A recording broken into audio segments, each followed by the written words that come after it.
സമരവിരുദ്ധ തിമിരം ബാധിച്ച മാധ്യമങ്ങളാണുള്ളത്.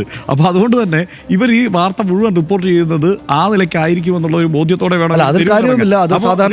ഒരു ഒറ്റ പ്രശ്നം കൂടിയുണ്ട്. പക്ഷേ അപ്പോഴും പറയേണ്ട ഒരു കാര്യം, ഇപ്പോൾ നമ്മൾ ഭയങ്കര പരിഹാസ്യരായൊക്കെ ഈ ആളുകളെ അവതരിപ്പിക്കുന്നതാണ്. സമരത്തിന് ബഹളം വെക്കുന്ന ആളുകളെ, ചില സർക്കാർ ഓഫീസുകളിലൊക്കെ ചെന്ന് നിങ്ങളിങ്ങനെ ചെയ്യാൻ പാടില്ല എന്ന് പറയുന്ന ആളുകളെയൊക്കെ ഏറ്റവും പരിഹാസ്യരായി അവതരിപ്പിക്കാനാണ് പൊതുവെ മാധ്യമങ്ങൾ ശ്രമിക്കുക. പക്ഷെ നമ്മൾ ആലോചിക്കേണ്ട കാര്യം, ഈ 5 മാസം കൊണ്ട് ഈ തൊഴിലാളി സംഘടനകളാണ് അവർ ചുമ്മാ സമരത്തിന് പോകുമല്ല, 5 മാസം നിരന്തരം ഇവർക്ക് ക്ലാസ് കൊടുക്കുന്നുണ്ട്.